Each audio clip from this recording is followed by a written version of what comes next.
So thank you so much, Oleg Kushnirskiy and Mark Meister and Michelle, for this very warm welcome. Thank you all for coming, and thank you, Wendy. What I've learned from you in the past 20 hours was already so astonishing, and so thank you all, and I'm really glad to be here and to have seen the Oleg Kushnirskiy Collection in flesh, as you say. And now I would like to give you some impressions of what we do in Frankfurt and how also we met and how it all came together.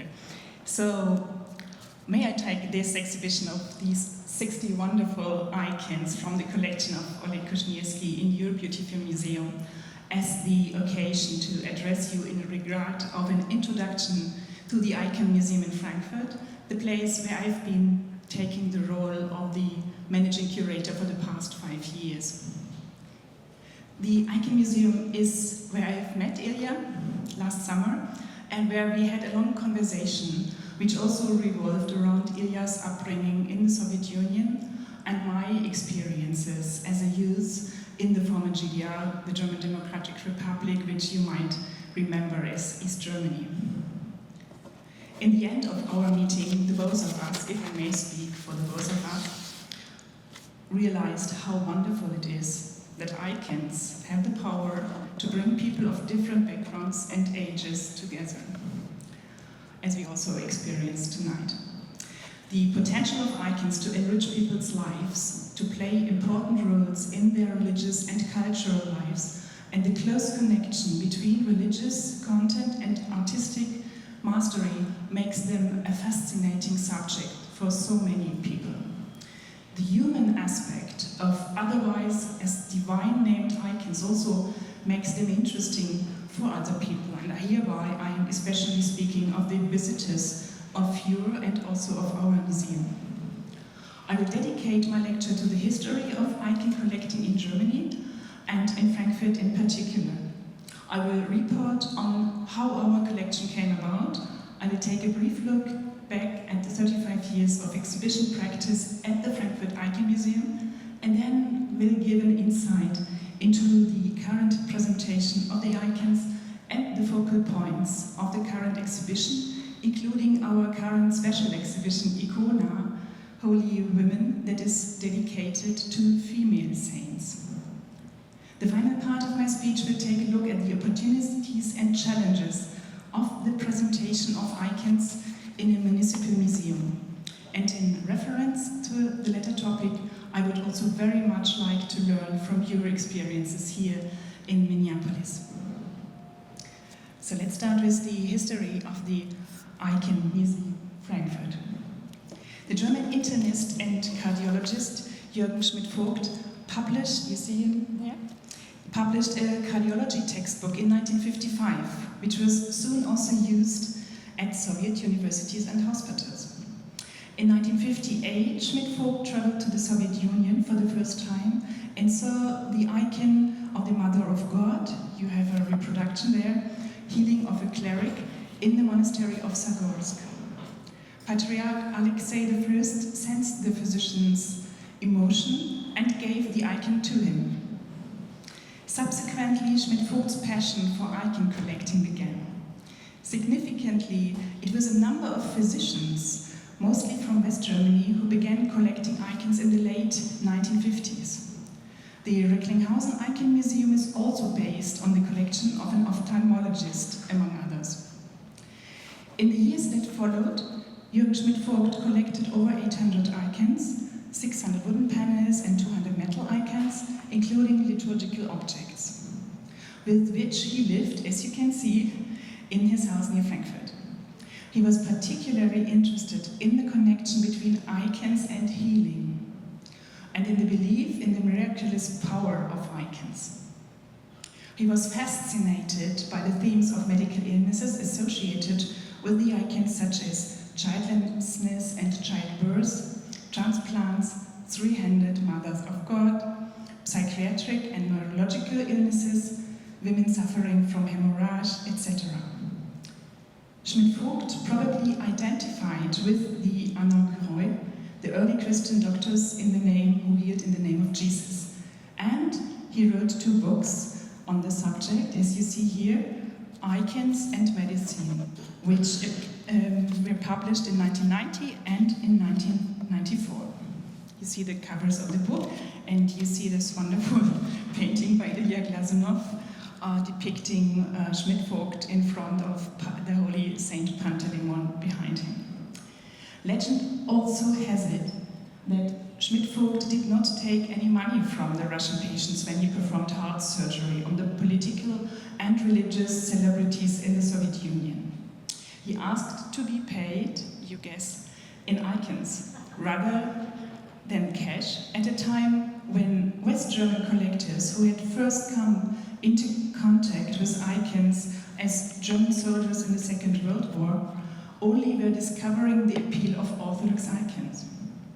On the other hand, in the Soviet Union, where anti-religious ideas were propagated, which determined state doctrine, icons had become an important export good that reached the West via the state art and antiques trade as well as private owners.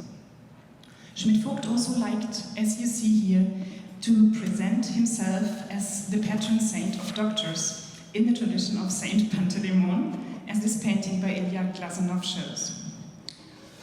At the time, Schmidt-Vogt himself fell seriously ill, and facing a vital operation himself, he is said to have sworn in front of his icons that if he recovered, he would donate his icons to the city of Frankfurt. This was done, as you might guess, in 1988, and the donation was accompanied by the condition that the icons be exhibited in their own museum, which had to be run by scientific, scholarly staff. The Icon Museum of the city of Frankfurt was then opened on the 28th of March in 1990. Within the building, you see it on the right-hand side, and on the left-hand side as well. Within the building of the post-war rebuilt building of the Teutonic Order on the banks of the River Main. The museum now represents the eastern end of a long series of museums located on the banks of the River Main, which are nowadays part of the Museumsufernetzwerk, meaning literally the museum embankment network. Due to the artisanal techniques used to produce the icons, from the start, the Icon Museum was assigned as a department of the Museum of Arts and Crafts, now the Museum of Applied Arts. The Teutonic Order's once large dining room, also known as the refectory, was specially converted for the Icon Museum according to the plans of the architect Oswald Maria Unas. The Frankfurt Icon Museum was now the second Icon Museum in Germany after the Recklinghausen Icon Museum, which was founded already in 1956. There was a scientific museum director and a separate restoration department with its own restorer in an external building. The founding of the Icon Museum in 1990 was set, of course, in a special time. The reunification of the two German states was an extraordinary milestone of change and upheaval at all levels. Following the collapse of the Soviet Union in 1991, the Icon Museum fulfilled a special role as a kind of cultural embassy between Frankfurt and Moscow. From the very beginning, the museum's mediating function as a bridge between East and West was emphasized. The Polish-born and the Russian-speaking museum director Dr. Zacharuk traveled to Moscow with cultural political delegations from the city of Frankfurt. In 1991, a cultural agreement was concluded between the cities of Frankfurt and Moscow, which primarily involved close cooperation with the Moscow State Historical Museum, the best-known museum for national history in Russia. As a result, treasures from the new Maidens Monastery in Moscow were exhibited in 1993. Exhibitions on Novgorod, on the influence of icons on the avant-garde, like Chagall, on Polish icons from the Carpathians, on icons from the Andrei Robelyov Museum in Moscow, and on signed and dated Old Believer icons followed, to name but a few. As Schmidt-Vogt played the violin and a grand piano had been acquired, as you have one here, musical performances played an important role from the very beginning. In the 1990s, the Icon Museum developed into a kind kind of Russian cultural center in Frankfurt. It also became an important place of encounter and exchange for the many Russian contingent refugees of Jewish origin who came to Frankfurt from 1991 onwards. People met for music evenings in the prestigious rooms, were able to network and also to speak Russian. And later, Jewish immigrants also became interested in icon themes themselves. In addition to the special exhibitions on icons, as it was popular in those times, contemporary art was also shown time and again, placed between the icons. So, but now let's come to the, this is also just a look into the rooms of the Icon Museum in the 1990s, and the book covers of these two, or some of the many special exhibitions they made. And this is, let's now switch to the Icon Museum and its collection today. The collection has been expanded, as in all museums, over the last 35 years through donations and purchases, as well as permanent loans.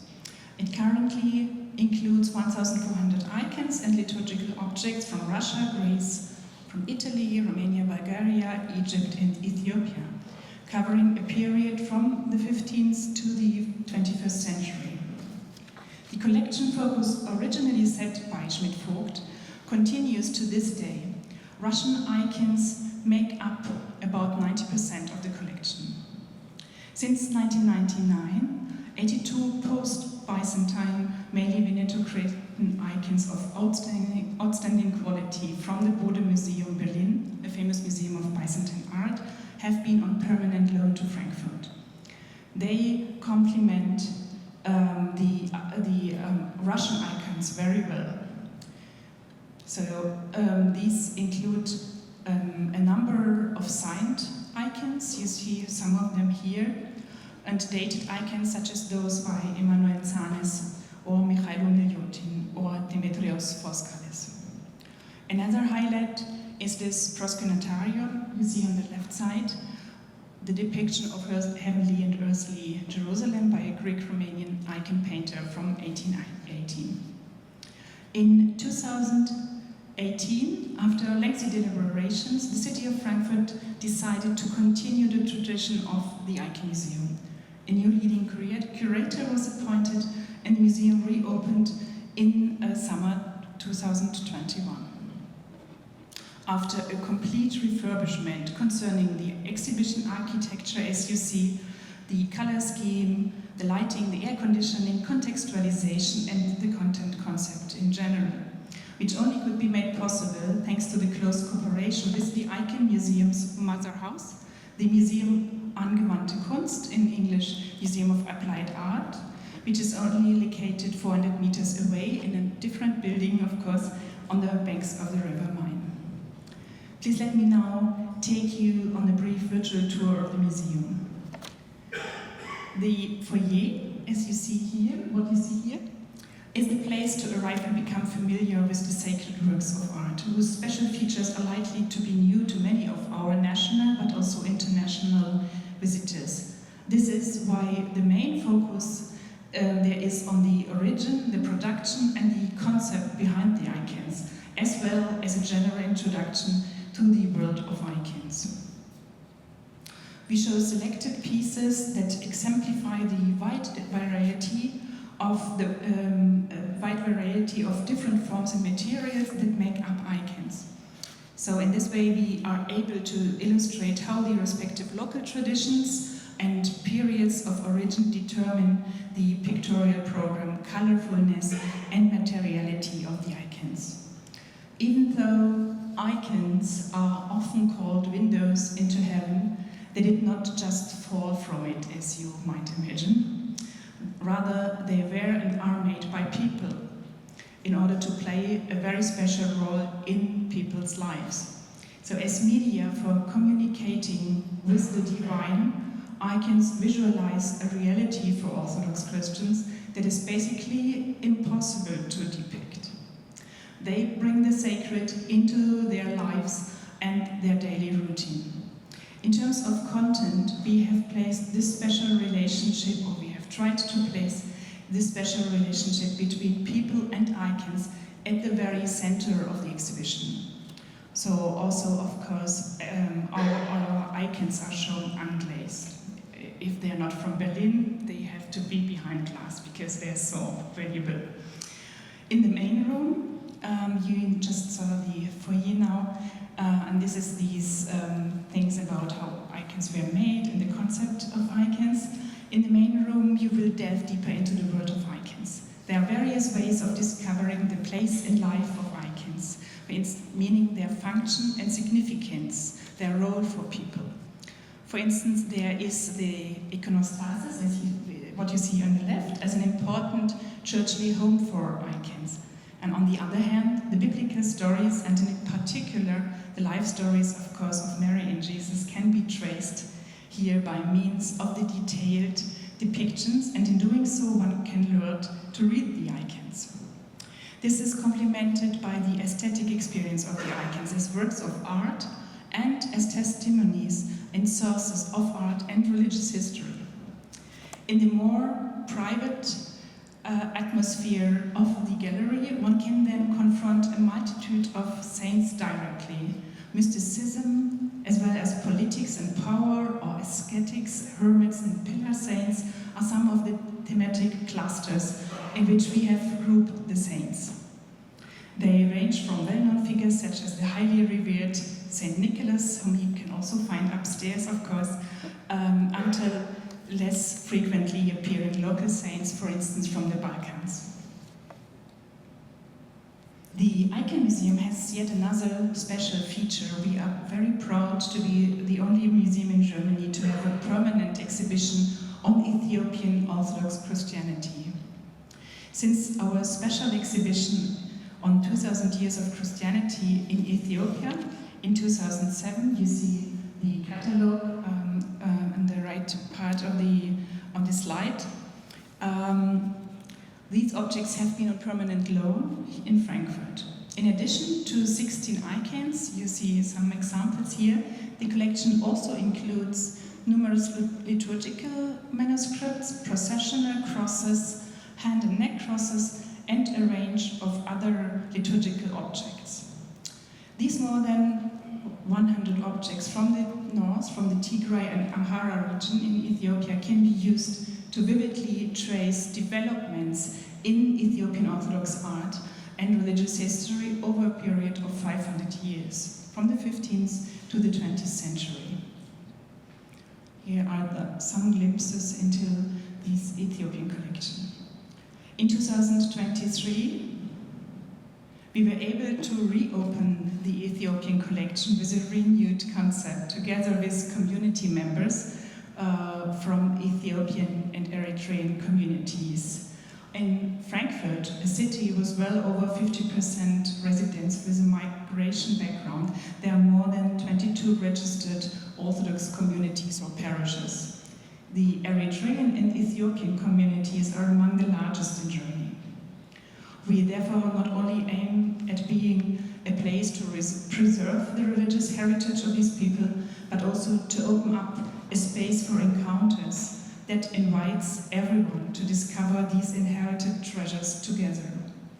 It was very touching to experience the immense pride and joy, as you can see in these photos, of the Ethiopians and Eritreans about their centuries-old heritage at the opening event. And for instance, we also decorated the processional crosses because they are representing Jesus. They could never go naked, so they always have to be surrounded by scarves. We were very happy to decorate these processional crosses with scarves from the ladies from the Orthodox community. They brought them to us. Well, let's now come to the opportunities and challenges of the Icon Museum as a special museum in a secular or mostly secular urban environment.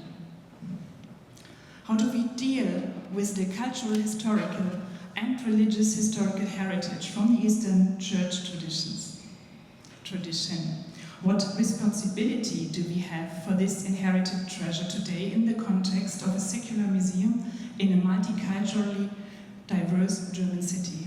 What strategies and methods can we as specialized museums use to appeal to a younger, broader and more diverse audience, and thus set the course for a good future for our smaller and specialized museums, since we very much feel that a generational change is imminent. Times have changed since the museum was founded 35 years ago. The icons have remained sacred images in their own right and with their special characteristics.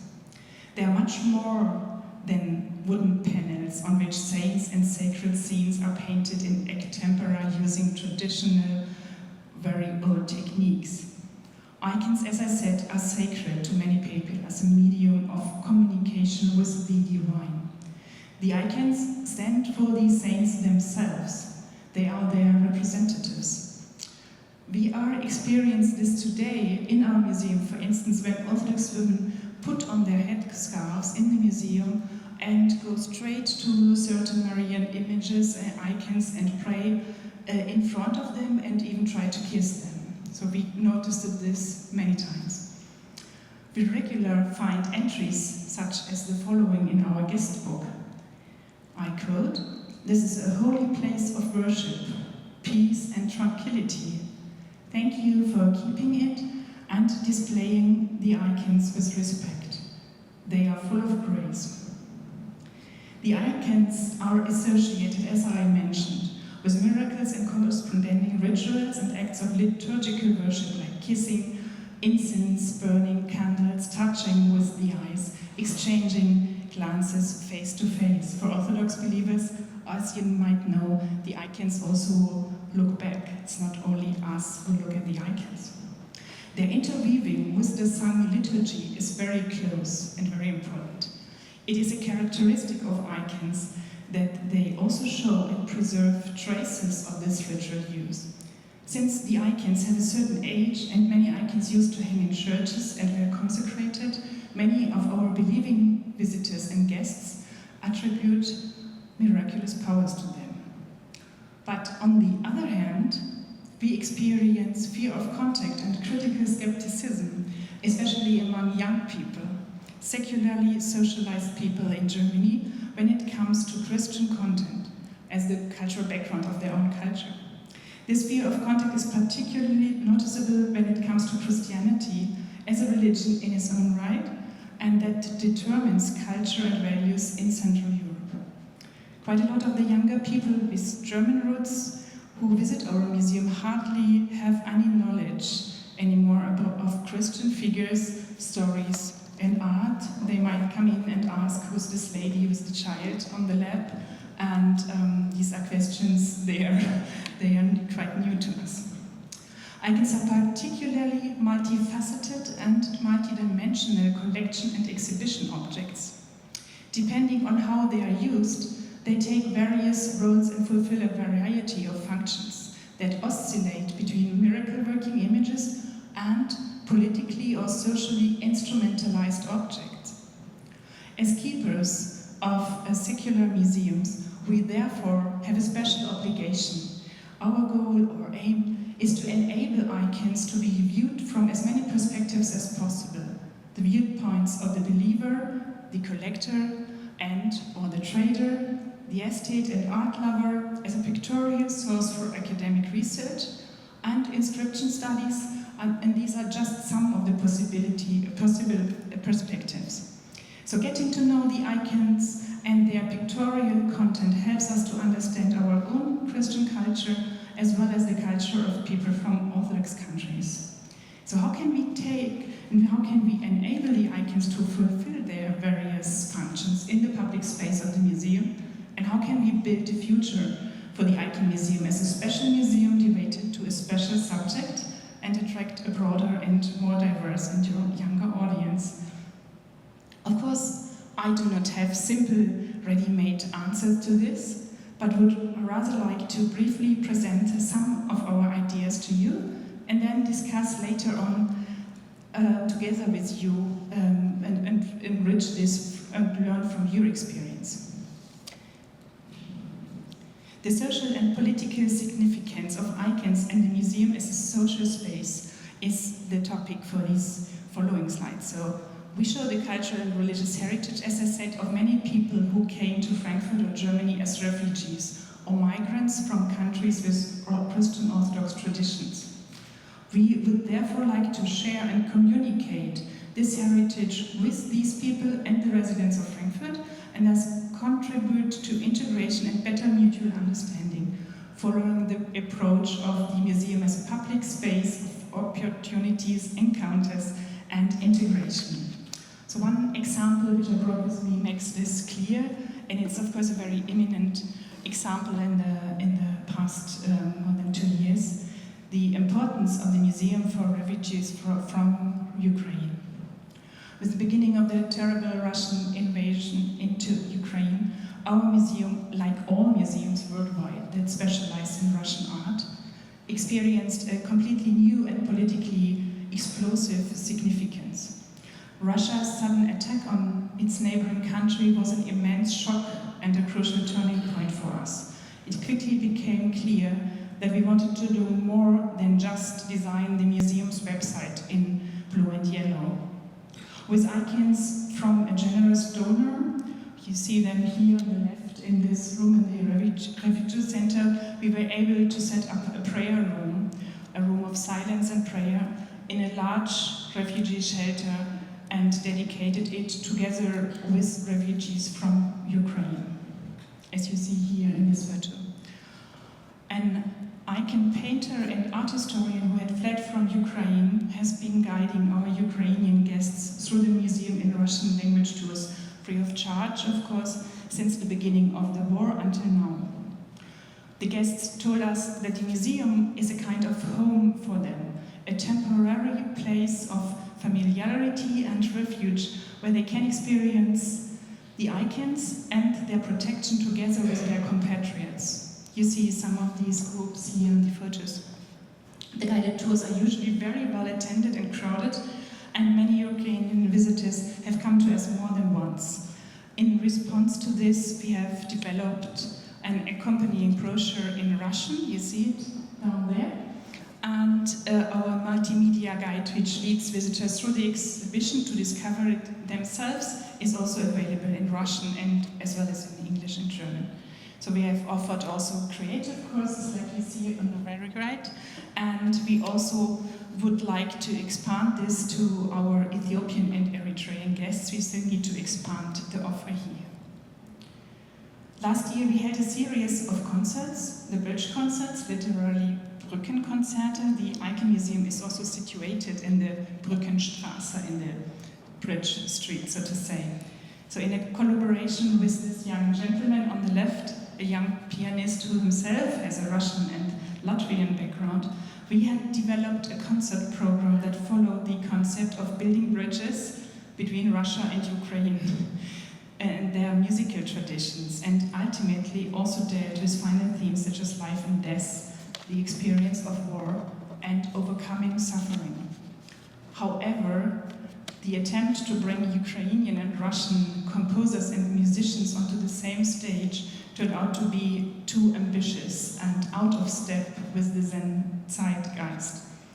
For instance, some young Ukrainian composers did not want their works to be performed under the motto of building bridges with Russia. So, however, the inclusion of music is, of course, worthwhile in any case, as the medium of music is a way to attract a different kind of visitors to the icons, and the music itself helps to open up a new dimension and experience among and alongside the images. Let's say something very briefly to our outreach activities and visitor loyalty. Outreach and advertising are primarily carried out via social media like Instagram and websites, and within the institutionalized framework of the Cultural Department of the City of Frankfurt. The numerous accompanying events for exhibitions are also very important here. In regular monthly icon evenings, you see this here, a Catholic and a Protestant priest and I discuss selected icons from a cultural studies and a theological approach and perspective. Of course, like also in your museum, guided tours, or in Clinton, guided tours are specially tailored to the target groups like children or university groups. And the Icon Museum Frankfurt is part of a network of 39 museums in Frankfurt and neighboring Offenbach. So we therefore have the most visitors at 2 annual big events. Let's come to the cooperation with other museums and other icon museums under the motto, "Together we are strong." We try to use the icons to address topics that are contemporary and relevant, that address current discourses and that interest many people. One such topic is holy women and their great influence and significance in the Eastern Church tradition to this day. The response to this special exhibition has been very positive until now, and the exhibition is still running. The exhibition is the first cooperation between the Icon Museums of Recklinghausen, the one I mentioned before, and Kampen in the Netherlands, and Frankfurt. So this touring exhibition started in Recklinghausen. You have some glimpses into the Recklinghausen exhibition practice here, and you see the building where the Recklinghausen Museum is located since 1956. And then the exhibition went to a wonderful Kampen in the Netherlands, also situated there in a former monastery like our museum. Only through the cooperation and combination of our collections and some items owned by associated private collectors could we do justice to the real importance of holy women and gather enough female saints to tell their stories in 8 different chapters. By realizing the exhibition as the first icon exhibition in the much larger Museum of Applied Arts, a museum for design, as I said, and by using the facilities there, we were able to address a broader as well as a younger audience that previously had only little contact with icons, if at all. So thanks to the well-attended supporting program, we were hopefully able to convince our guests to come to the smaller Icon Museum for our upcoming events. That is not a matter of course. Because, as I have said before, many younger people seem to have some kind of fear to get into touch with the Christian religion on the one hand, and on the other hand, it appears there hardly is any basic knowledge of Christianity and Christian art. In part, it is also about the wording, at least in Germany, or the phrasing. Religion is not cool at the moment, but spirituality is more appealing. So it also depends how you call your exhibition. It's really what we experienced. With the focus on women and their too long neglected voices, traces in history, and their motivating and inspiring stories, all depicted on beautiful icons from the 15th till the 21st century, we were able to attract many visitors and address their interests by be they younger or older or from various educational and other backgrounds. And here you see some impressions of the exhibitions. And also, this is where we met Oleg Kushnirskiy, and this is also what brought us here. So that's why I included these lovely impressions from Ilya's visit to Frankfurt, because he made all the way, I forgot from where, I think from a very far country, to Frankfurt to be there at the opening. So the stories of holy women, and you see Lisbeth from S on the picture right above, from the Kampen Museum, and down Lutz Rickelt, Dr. Lutz Rickelt from the Recklinghausen Museum. So the exhibition, as I said, so the stories of holy women have been depicted on icons for centuries, using traditional icon painting techniques and the highest quality materials. So as I said, we had 8 chapters, and I will not go too deep into it. You have an overview of these 8 chapters here. We started with Eve and Mary, and why they continue to shape familiar role models to this day. Other biblical narratives challenge them. So women play, this is Eve, women play important roles in the New Testament as significant witnesses to the passion and resurrection of Jesus and as proclaimers of his message. So Vita icons provide detailed accounts of the self-determined and intrepid actions of female martyrs. You find also St. Catherine upstairs, and going as far as death and transcending gender roles. Other women designed new forms of communal living as founders and operators of convents. As nuns and abbesses, they organized their lives and their livelihoods, cared for each other throughout their lives, and as valued networkers influenced not only religion but also the politics and society they lived in. Hermits such as Mary of Egypt withdrew from this is the ruler section, withdrew from the earthly world in an ascetic life of a lifelong search for God. So other women exercised both secular and spiritual power as influential female rulers, creating their own legacy through their reigns. To this day, women of faith invoke the help of holy women as healers in various emergencies and illnesses. And last but not least, icons of Sophia, representing the wisdom of God, continue to be questioned. The depictions of this ambivalent figure on icons oscillate between Christological male and Mariological female interpretation. The wisdom of God eludes any gender attribution. So we are nearly there. However, dependence on a larger umbrella museum, namely the Museum of Applied Arts, also has disadvantages, as we are subordinate to the overarching policies and objectives of this museum. It is therefore helpful that our museum has its own support association with private supporters, the so-called Förderverein or Booster Club. And I know that many members of the association who supports these wonderful museums are present here. So this means we enjoy some kind of financial independence from the mother house in regard, for instance, of purchases. So for instance, I could purchase a modern icon depicting a female important saint from Bethlehem. Let me conclude. You see some impressions from the exhibition still. In my opinion, it is important to apply various strategies to survive as a specialized museum with a special theme, and to combine these strategies with each other. We have talked about the multi-perspective approaches regarding the icons, which include the perspective of the believers, the collectors and traders, the aesthetes and art lovers, and the scholars in history, art history, the restorers and conservators, and so on. So, multi-sensory approaches would comprise the inclusion of music, staging, creative workshops, as you do here, on icon painting or Church Slavonic calligraphy, etc.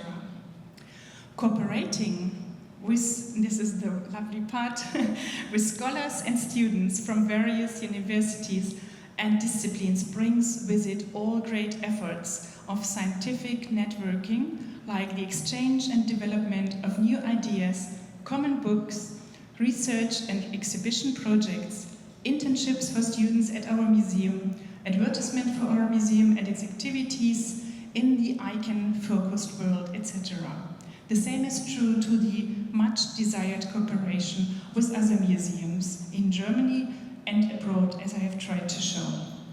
By enabling the aesthetic experience of the icons through the implementation of architecture, light, color, and so on, we hope to create lasting memories for our visitors and show the inherited icons in a modern museum atmosphere, which is not to be confused with a reconstructed or staged church. Since our focus is on the role and function of the icons in the daily life of the believers, we try to explore the relationship between people and their icons, and thus make icons attractive for other humans, for other people as well, independent from the fact whether they themselves might be religious or not. In the near future, we would like to open our museum more actively to children and school groups through programs and guided tours, especially designed for their needs. And on the other hand, we would like to cooperate more actively actively with a wide range of Orthodox believers. You see one of them, a Melkite from the United States, very thoroughly examining our heavenly doors. We would like very much to cooperate more actively with a wide range of Orthodox believers in and around Frankfurt in order to include their view on the icons and to contribute to a successful integration of these people with roots in Orthodox countries. In my point of view, the icons start to come to life when people meet in front of them and start to exchange their very own ideas and feelings and impressions about them. And this is what I'm looking forward to share with all of you this evening. Thank you so much.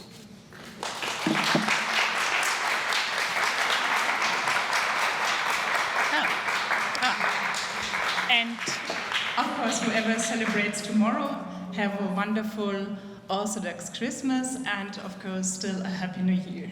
I have a microphone and I know that either of these amazing women would love to answer your questions if you have any.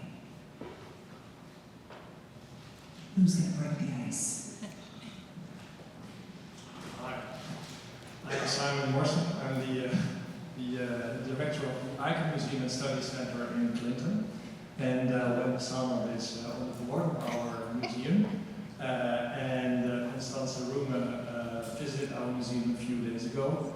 And I really want to thank you both for these two extraordinary lectures. I think that these two lectures about collecting icons and icons in museums were maybe the two most interesting lectures about this topic I ever heard. So thank you very much. And thank you also, Ilya, for setting this up and bringing us together. I have a question for Konstanze. This is very, very interesting. We are, of course, with our specialized museums in icons, seeking our way, finding our way, and trying to find a focus. You talked about all these different angles and ways to look at icons.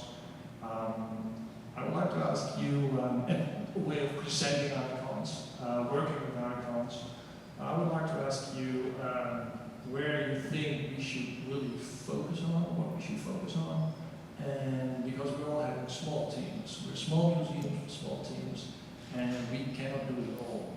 So what do you think that we should really, for future generations, focus on? Thank you. Yeah, thank you for this question. Actually, I think it also depends on the place our museums are situated in, because I have now this experience visiting your wonderful museum and working together for nearly 3 years already, preparing Icona Holy Women together with Recklinghausen and Kampen. And as I showed you, Icona Holy Women was presented in Recklinghausen first, then traveling to Kampen, and then coming to Frankfurt. And of course, we are exchanging our impressions about visitor reception and visitors who came, and it's totally different in those two German and one Dutch town. So it also depends on the place we are situated in and on the circumstances we work in. Like I am working under the umbrella of the Museum of Applied Arts, and so Frankfurt is another town than the smaller Kampen Hanseatic town, and it has another population in terms of migration backgrounds and worker the structure, like the social structure of the place. But I can mostly speak for the condition I work in, and also I worked there for 5 years, as I mentioned, and also, as you said, I presented many ideas, but it's already a lot what we did, but also our resources, as you said, are limited. So I'm also the only scholar working there, and this is quite a thing.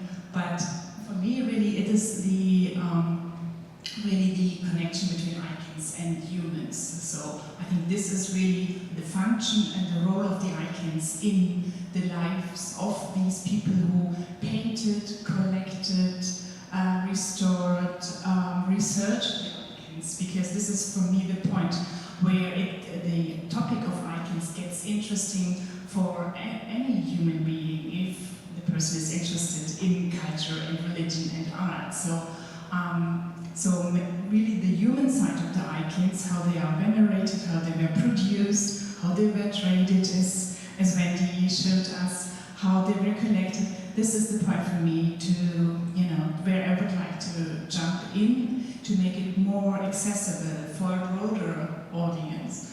And also, of course, like these cooperations with other museums and these also shown, people, they would not jump into our museum and say, "Oh, wonderful, today I would like to go to an icon museum," and they just come by. But then once they've been in, they think, well, that's rather interesting because these icons, they present stories, and these stories are human, and they inherited human culture, human life. So this will be also interesting for other humans to learn something. So I know this is not a very focused answer, but this is still what I think this connection between humans and icons, to make it accessible, to make it understandable, to make it interesting for a broad audience. So I know maybe this sounds too abstract, but this is what I am believing in, if I might say so.